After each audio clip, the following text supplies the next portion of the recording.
The warrior is a class that's been in Elder Scrolls and pretty much all RPGs forever.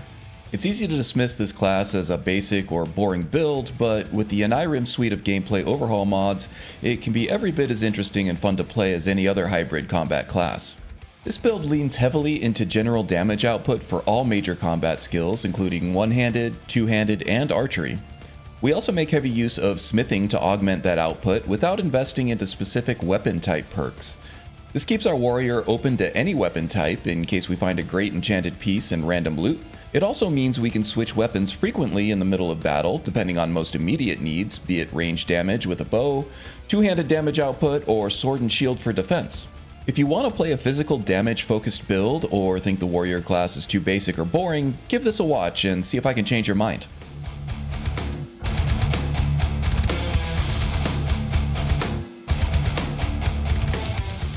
The key mods I'll be using for this build are Ordinator, Perks of Skyrim, and Summer Mist, Enchantments of Skyrim. Other mods that are not necessary but do vastly improve the experience are Winter Sun, Faiths of Skyrim, Imperius, Races of Skyrim, Andromeda, Unique Standing Stones of Skyrim, Wildcat, Combat of Skyrim, and TK Dodge for dodge rolling and attack cancels. And I'll have the links to all these mods in the description below.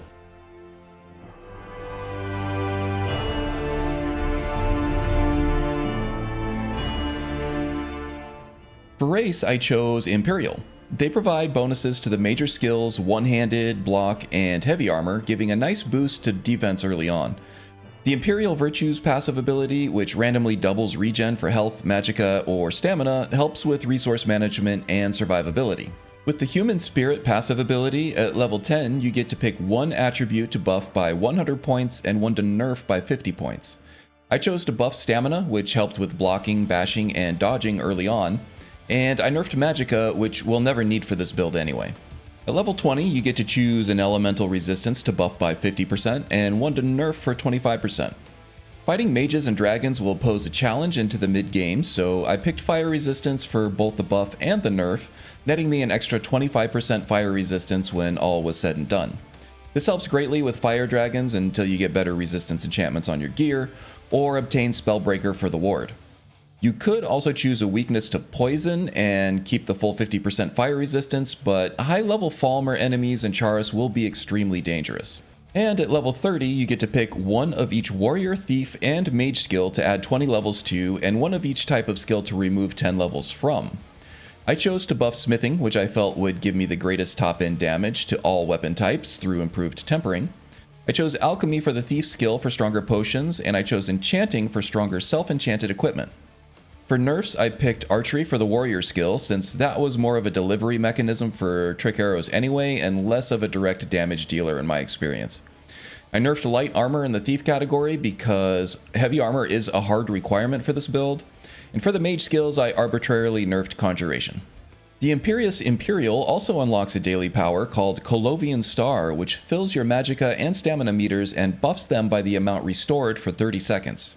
This helps when your stamina is depleted and you desperately need a block bash to put an attacking enemy on their heels to start your offense. The Orc is probably the best in-slot race for the warrior, but I wanted to save that race for a barbarian build down the line sometime. I just think the Orc racial passives and power from Imperius fit a little better with that playstyle. The Nord is also a great choice here, getting beginning boosts to all class skills except heavy armor and archery, getting boosts to speech and light armor instead.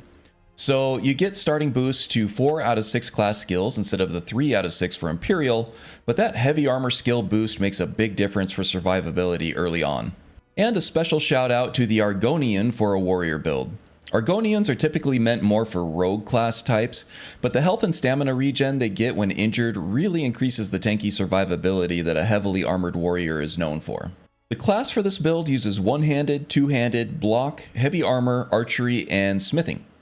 If you're using classic classes and Birthsigns Reimagined, like I am, you'll get a boost to all of these skills, and as mentioned, Imperials get a boost to one-handed, block, and heavy armor, which is great to get you started. For Birthsign, I went with the Warrior, which gives 10% more damage with all melee weapons, which scales really nicely throughout a playthrough all the way into the endgame.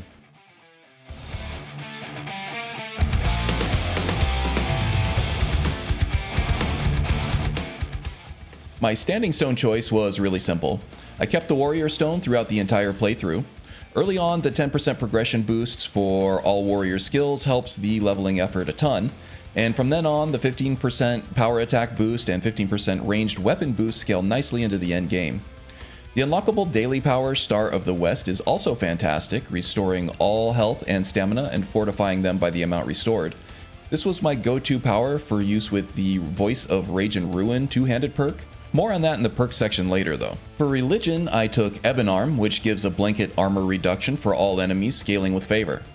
Since the warrior uses physical attacks as his main damage type, this is a massive benefit in every fight. And since armor rating is capped, but weapon damage is not, it makes sense to spec into top-end weapon damage once the armor cap is reached.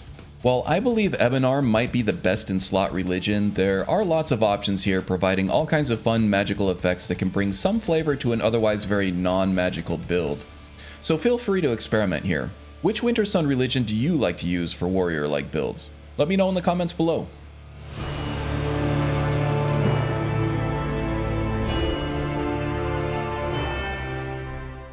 For attributes, I used a ratio of 2 health to 3 stamina for every 5 levels to start.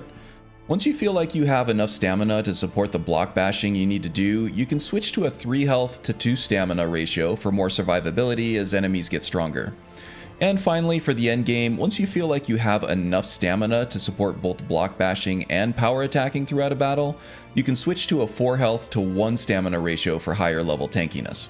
I chose perks based on what could get me the most general damage output with all weapon types, supporting a playstyle that encourages weapon swapping between a bow or crossbow, two-handed weapon, and one-handed weapon with a shield as needed.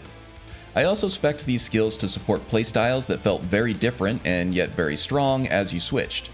Stay tuned for more on how this weapon switching playstyle works in the gameplay combos section later on. To achieve this, I ignored many of the weapon specific subtree perks, which does leave a lot of power on the table, but this is a level 50 build guide, so if you level beyond that, you can achieve some extra power by taking perks in these subtrees, or even specializing in certain weapon types once you find some you like. Okay, so let's start with our base level defensive skill, Heavy Armor. You'll of course want to take both ranks of Heavy Armor Mastery for more armor rating and better scaling. I also took Heavy Armor Fit for 25% more armor rating. Defiant adds a stacking 15 points of armor every time an enemy attacks you for 10 seconds.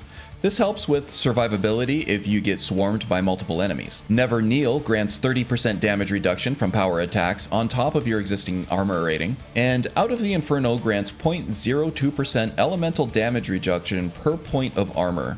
This makes increased armor ratings beyond the 567 cap worthwhile. So at 1000 armor rating, you'll get a 20% damage reduction to fire, frost, and shock effects. I also took Rallying Standard. This one gives you a daily power that plants a flag in the ground, granting 150 points of armor and 25% more attack damage to you and any allies wearing all heavy armor. This has a 25-foot radius. And finally, Warbringer automatically casts Rallying Standard whenever you unsheath a weapon and doesn't spend your daily power, but it does have a 2-minute cooldown. Continuing with defense, let's take a look at the block skill next. Obviously, you'll want to take both ranks of block mastery for more damage reduction. I also took Deflect Arrows, which halves arrow damage from any direction while you have your shield up. This helps to not die from snipers while you address the usually more immediate threat of close range melee enemies. In the same subtree, I took Dominion, which adds a blanket 25% damage reduction from all directions while you have your shield up. This helps when you get surrounded, which does tend to happen as a slow, tanky, heavily armored warrior. The last key perk in the block tree that I took is Unstoppable Force. This one replaces Shield Charge from the vanilla tree. It allows you to sprint while blocking to knock enemies down like bowling pins. This gives you a very effective mobility tool, providing a way to close distance on your way to ranged archers and mages, as well as finding better positioning against melee attackers, and a great way to avoid getting surrounded. It does require an additional 3 perks that you may not use. I never used Power Bash since bashing for me was never used offensively. I do make plenty use of bashing though, so the extra damage provided by Skull Rattler is nice, but since I never really Power Bash, Cast Aside was never really used either. Let me know though if you do use power bashes and how you set them up. But when all is said and done, in my opinion, it's worth all 4 of these perk points to unlock Unstoppable Force. It's just that good of a tool to use against large crowds and diverse enemies. Also of note, for this build, I ignored the time block skill tree as I was going for more of a brute force tank build than a nimble fighter build. Being able to keep your shield up and not worry about timing helped achieve this. Okay, on to our first offensive skill, and what I typically use to open up most combat scenarios, Archery. I took both ranks of Archery Mastery for the base and crit damage. Clean Kill gives more damage to enemies at full health. Quick Shot allows a 30% faster draw or reload speed, allowing you to get that next shot out much faster. Then I took 2 ranks of Steady Hand for a 25% slow time effect while aiming, which is very useful for combat archery. And at Archery level 80, I took Trick Arrows, which lets you craft some really powerful magical arrows with some rare ingredients. These arrows are nothing less than game-changing and are worth a non-core Hunter's Discipline perk on the way to this one. Check out the linked video in the top corner for a full rundown on these trick arrows. Now on to the next offensive skill, Two-Handed. Of course, we're taking both ranks of Two-Handed Mastery for the more base and crit damage. I also took Trained Fighter to reduce the cost of power attacks with two-handed weapons, which are great for opening combat against enemies with large health pools and breaking through enemies' guards. Ferocious Strength scales power attack damage with stamina levels and unlocks decapitations. Ramming Speed unlocks a new sprinting power attack with two-handed weapons that does huge damage to enemies above 50% health, making it a great option to open combat with. At this point, we can unlock the really fun stuff. Massacre gives a 1 in 10 chance to boost attack speed by 175% for 3 seconds. And Enter the Arena guarantees this procs with the first two-handed attack in combat every 30 seconds. Unlike the Elemental Fury Shout, this also works with enchanted weapons. The effect is crazy looking, crazy powerful, and just a ton of fun, making these the keystone perks of this tree. I also took Voice of Rage and Ruin, which gives a small 4% chance to proc the currently selected power. The huge volume of attacks granted by the Massacre attack speed buff makes it more likely to proc this in a battle. This is another powerful cornerstone of this tree and adds a lot of flavor to the playstyle and could even change the tactics slightly. First thing to know is that this does not work with shouts, only powers. This does limit its utility a bit. So this leaves racial powers, standing stone abilities, powers granted through perks, and all maker stone powers. There is also a spell in the Apocalypse mod that can copy most non-concentration spells into a new once per day power. This power can then be equipped and procced through this perk. This can add a ton of utility to this mechanic if you have the alteration skill to support this expert level spell. I landed on the Star of the West power, the unlockable Warrior Stone ability from the Andromeda Standing Stone Overhaul mod. This power totally fills health and stamina and fortifies them by the amount refilled. This was awesome for tanking high-level enemies. One major thing to pay attention to with this perk is that you have to really try not to use the power you have selected. This might go against intuition and years of training, so it can be tough. But once you trigger the power manually, it goes on a 24-hour cooldown and becomes unavailable. Triggered through Voice of Rage and Ruin, however, there is no cooldown, so be very careful not to trigger your power manually. I had a hotkey for this power for when I had a two-handed weapon equipped and a hotkey for a shout to use with any other weapon. This allowed quick use of shouts when needed, then a hot swap to a power when it was time for some more two-handed action. I still manually triggered my power more than I'd have liked, but this worked well for the most part. As you may have noticed, I didn't take any of the weapon-specific subtrees in this skill. That was very much on purpose. My vision of this warrior build was one that could pick up a powerful enchanted weapon or artifact and be able to master it quickly regardless of the weapon type. This worked really well for me as I never felt underpowered and was able to take advantage of lucky weapon finds in loot all the time. But this also means I'm leaving tons of damage on the table. If you're into min-maxing and have found your one true endgame weapon or weapon type, you can significantly boost power levels by taking perks related to that weapon type.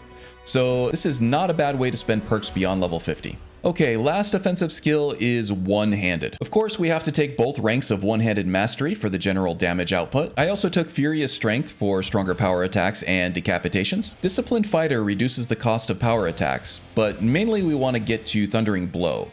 This one creates the cornerstone of our playstyle with one-handed weapons. This perk unlocks a one-handed power attack that deals double damage and costs no stamina, but requires you to land 8 normal attacks first. Against lower level minion type enemies, you may never land that 8th hit, but you can get there easily against bosses and dragons. One helpful tidbit is that regular block bashes with a shield count for regular attacks. My melee playstyle in this game makes heavy use of the block bash, so this was a welcome discovery. Also, using a power attack early does not reset the counter for the thundering blow, so if you have the stamina to spare, don't hesitate to use a power attack before you land your requisite 8 hits. You also don't have to land all 8 hits on the same enemy, so this perk is still great for large scale battles against many enemies as well. Aftershock is a great add-on perk to Thundering Blow that increases attack damage by a massive 75% for 3 seconds after the perk procs, but I just couldn't fit it into this build for level 50. It's a no-brainer for leveling beyond 50 though. As with the two-handed tree, you'll notice I didn't take any weapon type perks here. That's because I wanted this build to be able to pick up any weapon he found and use it effectively. However, this does leave a lot of power on the table. If you find a true endgame weapon, feel free to take relevant perks in these subtrees. An added bonus is that the level 100 perk Wandering Warrior can be reached by any weapon type subtree and grants up to an additional 20% damage with one-handed weapons of any type. It just takes too many perks for me to justify the cost.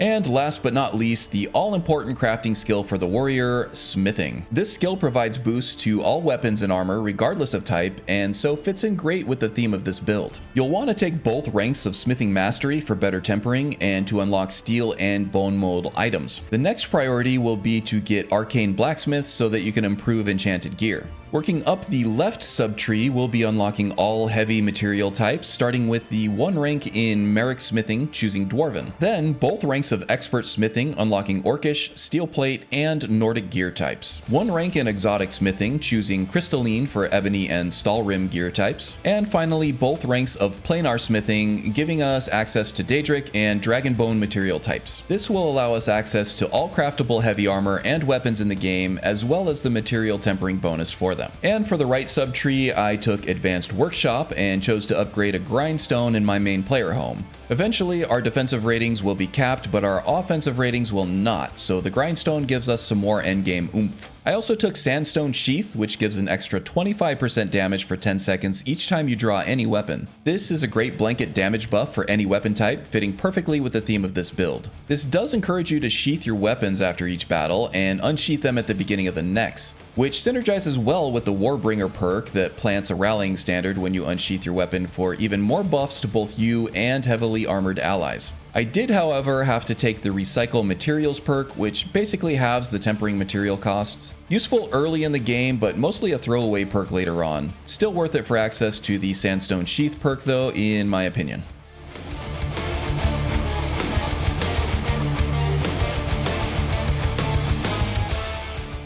Moving on now to the gear section, gear actually isn't as important for this build as it is for others. A happy side effect of choosing perks that allow this build to be proficient with any weapon is that during endgame, we'll always be above the armor rating cap and be dealing large amounts of physical damage regardless of our loadout. This, of course, relies on being able to hone your gear with smithing, but that is no big deal as long as you have the materials. So, the enchantments on your gear at this point are less necessary and more about flavor and gameplay variety than anything else.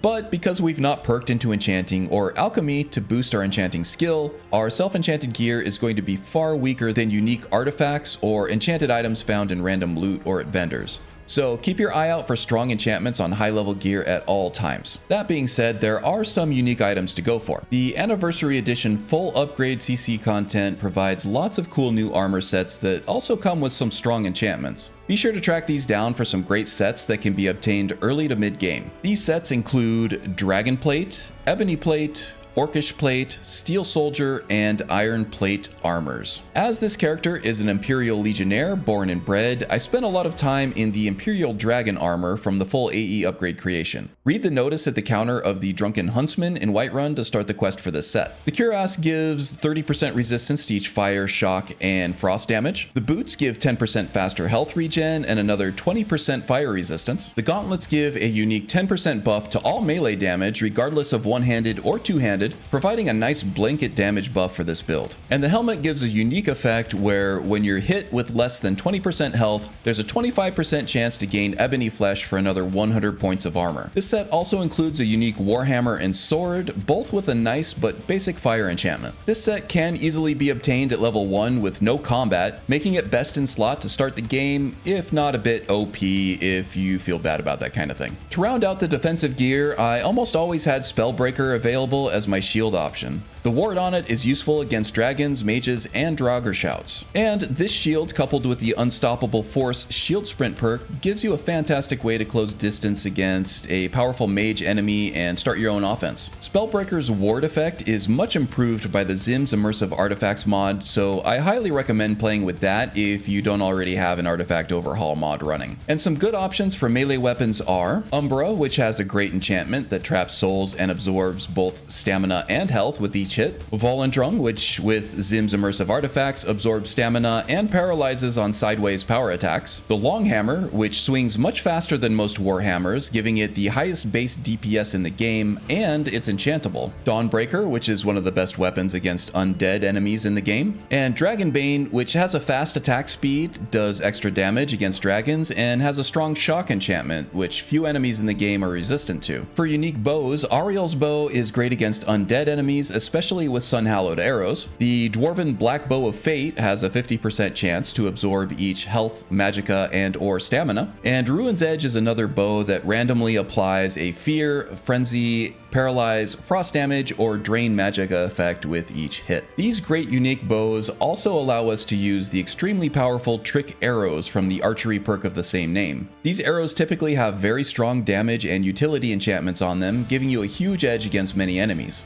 I found myself using the Orcish Arrows of Force most often, as the knockdown effect gives me plenty of time to switch to a melee weapon and open up my own close quarters offense. Other Trick Arrows are ideal in their own situations. Click the link on the top of the video to view the whole perk guide on these arrows. The Rowling Standard perk also insists that we take a follower along with us on our travels, and that they be clad in heavy armor to reap those benefits. I put basic enchantments on their armor, buffing weapon types and heavy armor rating, but on their weapons I always self-enchanted the Drain armor effect. Since the vast majority of our damage output is physical damage, lowering the armor rating of our enemies in combat seems like the best policy. At the end of the day though, I didn't have any trouble on legendary difficulty with weaker self-enchanted gear that just looked cool. So the options are all on the table for you. Potions are also generally not needed, but they can help. I did my best to buy any elixirs of resistances I found at vendors, as well as any blacksmithing and enchanting potions. Ultimate healing and ultimate stamina potions are also very useful. You can also make some nice potions of your own, though they won't be super powerful without any perks in alchemy. Bear Claws, Canis Root, and Wheat will make a potion with Fortify One-Handed and Fortify health effects. Canis Root and Wheat can be planted, and as long as you're not fast traveling, you shouldn't find yourself short of Bear Claws either. Dragon's Tongue, Fly Amanita, and Mora Tapanella create a potion that fortifies two-handed, fortifies stamina regen, and resists fire. This one is also very valuable, so you can use it to make money and to level alchemy very quickly. Slaughterfish Scales, Thistle Branch, and Tundra Cotton create a potion with Fortify Block, Fortify Heavy Armor, and Resist Frost. Thistle Branch and Tundra Cotton are super common and can be planted, but you'll have to hunt around a little bit for the Slaughterfish Scales.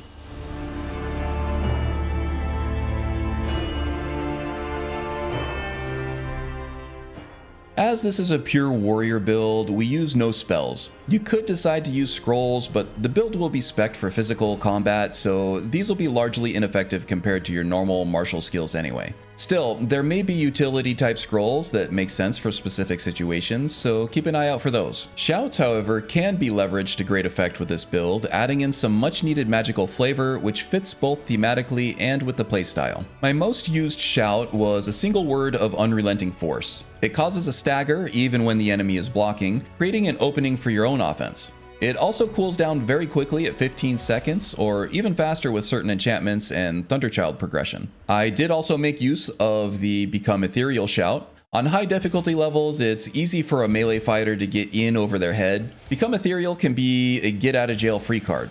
One word usually did the trick for me at a 20-second cooldown. Sometimes, dealing with tough groups of enemies, I'd use all three words of Slow Time. This is especially useful to avoid arrows and spells from multiple ranged enemies. Do your best to end the fight quickly though, because you'll be locked into a full minute of cooldown after this. Dragon Aspect may be the strongest shout in the game, and that's why it's limited to a single use per day. Still, it's so good, it's very much worth using when needed. It gives increased armor, attack damage, and fire and frost resistance. It reduces shout cooldowns by an additional 20%, and it will summon an ancient dragonborn follower if your health falls below 50%. Though you can only cast this once per day, the cooldown is only 5 seconds, so you can start shouting again really quickly.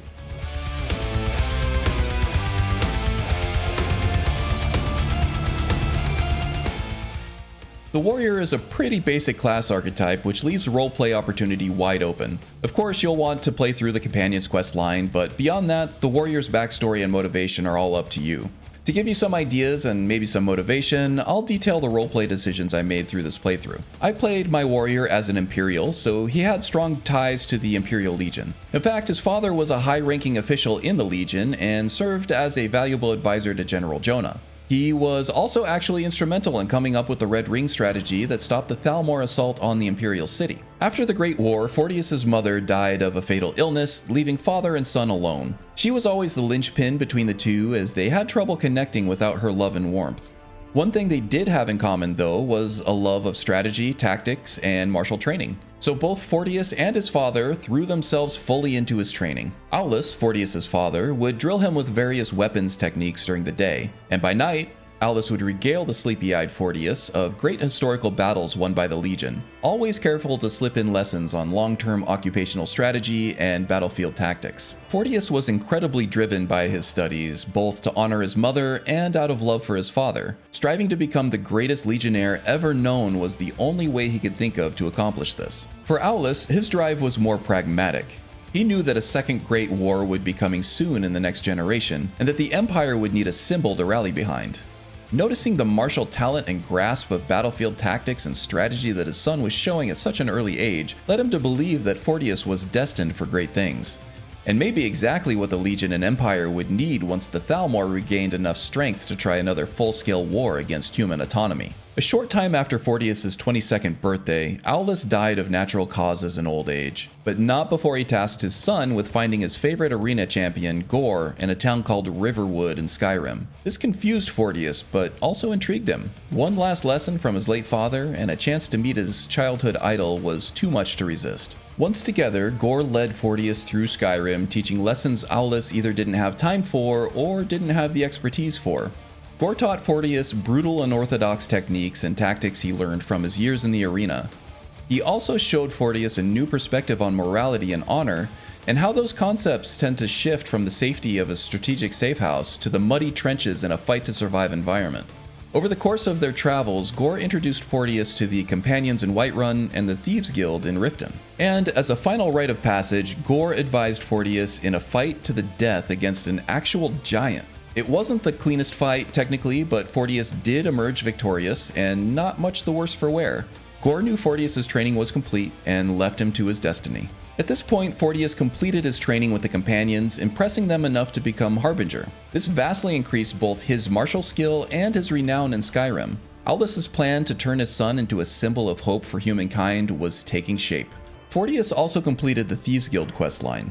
This doesn't typically fit in with a warrior playthrough, but Fortius knew a key piece in any war or occupation was intelligence, and the underground networks controlled by the Thieves Guild would be instrumental in both defeating the Stormcloaks and keeping the province more permanently. This also allowed me to access the Mastery Archery trainer in a way that made sense for this character, and it was actually quite a fun challenge to run through this questline as a warrior without sneaking. And once this groundwork was done, Fortius joined the Legion officially against the Stormcloaks. With Fortius leading the way, the war efforts were swift and smooth. His budding legacy already strong within the Legion and the citizens of Skyrim. Along the way, Fortius was forced to deal with the Alduin threat, literally saving the world. This also further ingratiated him amongst the people of Skyrim, along with unlocking the Thu'um fully.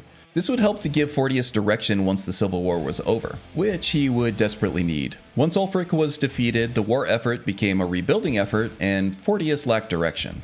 He traveled from hold to hold, inn to inn, doing odd mercenary work and quelling threats to the people of Skyrim where he could. Eventually, he helped lead the Dawn Guard against Harkon's vampire threat, and later on found himself on Solstheim to confront Miraak and find out more what it means to be Dragonborn. Fortius' story would not end there, as he'd be needed in the Second Great War. But this is beyond the scope of this game. There is a decent mod to play through that effort if you'd like, but I felt better leaving that story unwritten for Fortius, as I feel like it will be addressed in Elder Scrolls 6. Someday. Hopefully. One key roleplay mechanic I implemented with gameplay was the changing of equipment based on his current questline. For the companion's questline, I used wolf armor and Skyforged steel weapons. For the main questline, I pieced together dragonbone armor and weapons as I acquired the bones to do so. The warrior's smithing skill makes most gear in the game viable, even in the late game at high difficulties. So I leveraged this freedom in equipment choice to look the part I was playing at any part in the playthrough, and it keeps a single look for the character from going stale. As mentioned, a warrior build is basic enough that it leaves you wide open for many potential backstories and motivations, and obviously my roleplay probably wouldn't apply as well to an orc, nord, or other races. But it worked well for me. In any case, I hope this inspires you to create your own roleplay mechanics and story.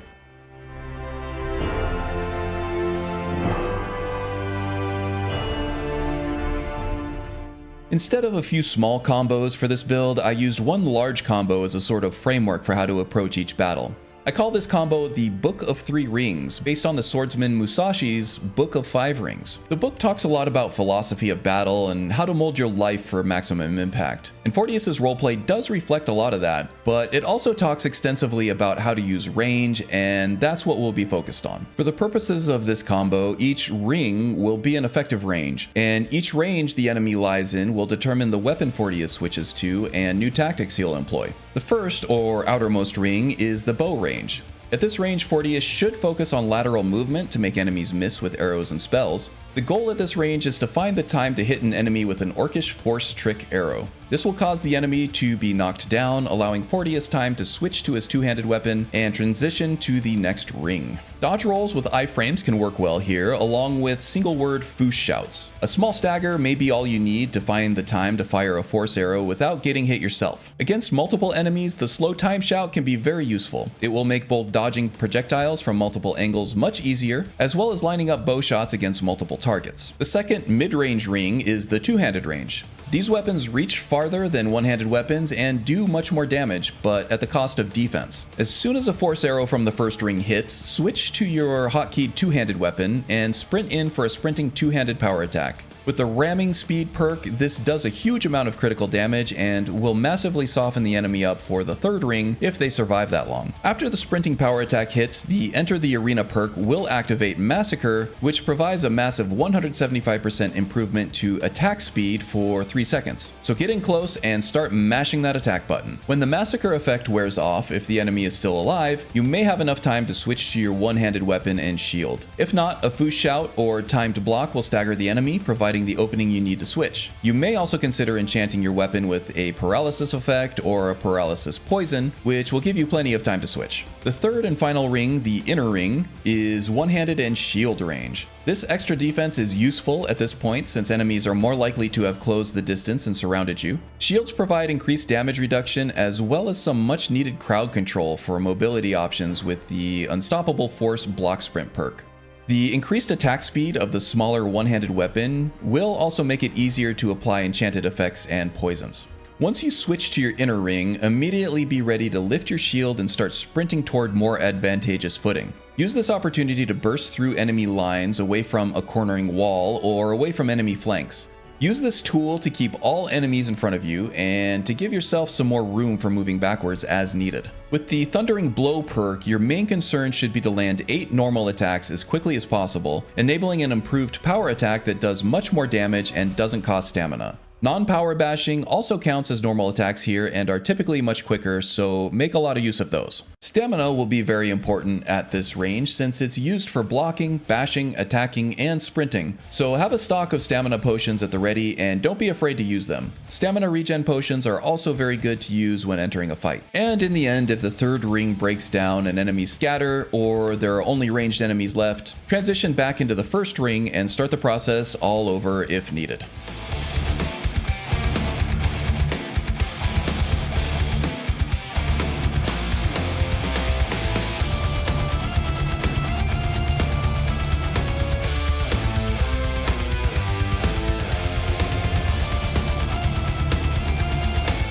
And that does it for another build guide. The warrior build is one of the funnest ones in my opinion, and I think Enai-Rim put extra care and attention into making these basic classes fun to play. But the real value gained by this build is that we can apply the knowledge learned here to more interesting nuanced hybrid builds in the future. For this reason, I'm really looking forward to capping off the other two Guardian builds, the Mage and the Thief. This should give us a fantastic foundation for the coolest, best, and most interesting builds going forward. And I can't wait. Make sure to like the video and subscribe for more guides like this, and I'll see you all next time. Take care.